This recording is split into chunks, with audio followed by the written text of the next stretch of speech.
Assalamualaikum warahmatullahi wabarakatuh. Waalaikumsalam.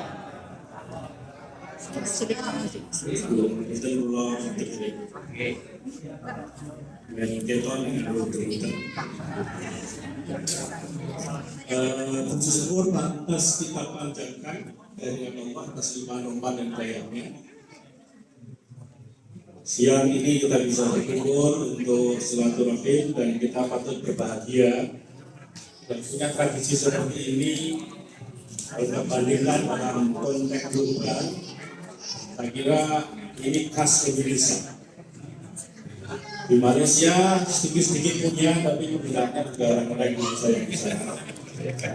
Di komunitas Muslim di berbagai negara yang pernah saya kunjungi, tidak ada, tapi lagi-lagi penggeraknya adalah orang-orang Indonesia. Kenapa ini menjadi sangat monumental bagi kita dan warga dunia, saya katakan dunia, karena kalau kita merujuk pada hadis-hadis yang sudah para penceramah sampaikan itu, dia harus duduk. Indonesia memiliki saluran silaturahmi yang lumayan banyak dan itu cukup efektif. Kalau kita lihat polanya semakin berubah. Satu refleksi yang ingin saya sampaikan, Bapak Ibu, adik-adik, mas-mas, adik-adik, selama 3 hari ini sudah membalas ucapan selamat Idul Fitri melalui WA berapa? Tapi yang belum membalas coba dihitung berapa pesan masuk. Nah, poin yang ingin saya sampaikan, ternyata teknologi itu dalam pengamatan kami mengurangi kualitas silaturahmi. Dan itu terjadi sebenarnya tidak hanya pada konteks Idul Fitri, termasuk pada konteks layanan takziah. Ada kesan ketika kita sudah mengucapkan innalillahi itu kemudian tidak ada kerentek lagi untuk datang takziah. Saya sudah mengucapkan itu. Monggo Bapak Ibu, adik-adik, terutama yang banyak budget itu terutama, yang muda-muda. Saya sebenarnya punya instrumen untuk mengetes sebenarnya kita itu sudah masuk kategori istilah psikologisnya itu nomophobia. Jadi orang merasa fobia ketika di sampingnya tidak ada HP. Nanti saya share di grup pertanyaan-pertanyaannya, kemudian dijawab. Tinggal mengisi daftarnya dan setiap pertanyaan skornya berapa. Nanti akan masuk kategori kita termasuk yang akut, kita termasuk yang menengah atau yang kemudian rendah. Dan ini juga menghinggapi pada konteks silaturahmi Idul Fitri. Karena itu maka kita bersyukur sekali kita punya saluran trust, punya saluran bani yang masih terpelihara sampai saat ini. Saya yakin kita kumpul di sini tadi alasannya bukan karena menu.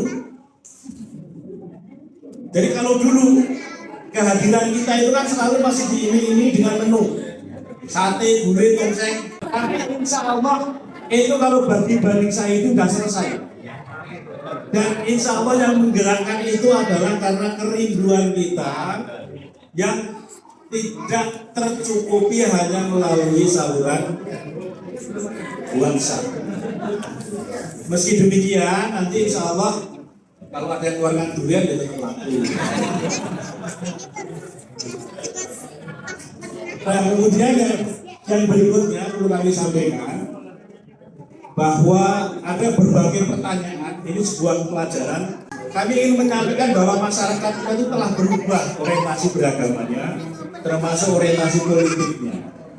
Saya nggak tahu, mungkin kalau seandainya dari ilmunya Mas Supra ya, dari kacamata intelijen atau wartawan, apakah itu baik desain atau tidak.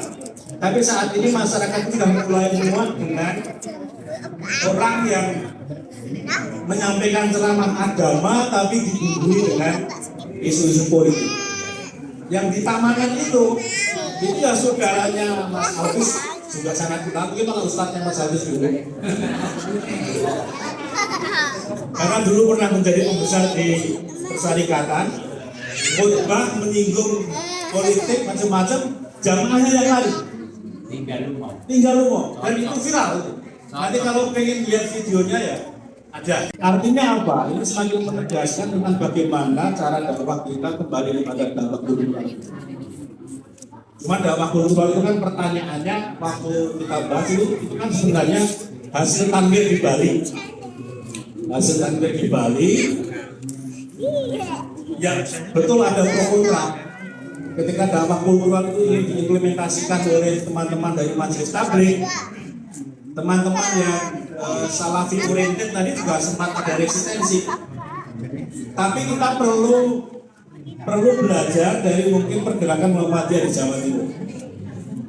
Di Jawa Timur itu lumayan cukup aktif ketika bagaimana mereka bisa membaur dakwahnya, yang kemudian temuannya Prabu Mulkan itu ada varian Marmut, ada varian Munu, ada varian Mukhlas, ada varian Musa.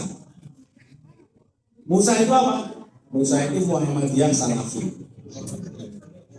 Jadi aktif di gerakan Muhammadiyah, tapi orientasi agamanya lebih dekat ke Salafi. Munu apa? Munu itu Muhammadiyah, tapi orientasi keagamanya bisa cair dengan teman-teman Nahdlatul Ulama Jawa Timur. Kemudian ada lagi Mahmud. Ini Muhammadiyah Marhainis. Jadi Bapak Ibu, adik-adik mungkin nggak mengira sebenarnya mahasiswa yang kuliah di perguruan tinggi Muhammadiyah itu orientasi politiknya lebih dekat ke PKS, PAN, atau partai-partai Islam sih. Jadi survei kami ternyata lebih dekat ke partai-partai nasionalis, PDI, Gerindra.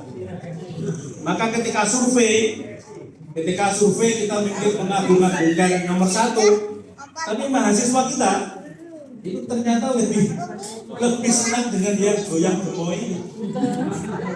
Ketika saya tanya ke mahasiswa saya, kamu mahasiswa S2 loh, kok suka dengan yang gemoy-gemoy? Jawabnya simpel sederhana, karena ada anak muda yang representasi kami, Pak.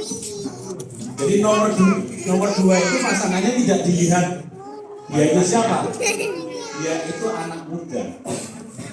Dan mahasiswa-mahasiswa yang kuliah saat ini itu adalah mahasiswa-mahasiswa yang tidak sempat mengalami hidup di era Orde Baru, Orde Lama, sehingga mereka mengalami keterputusan sejarah.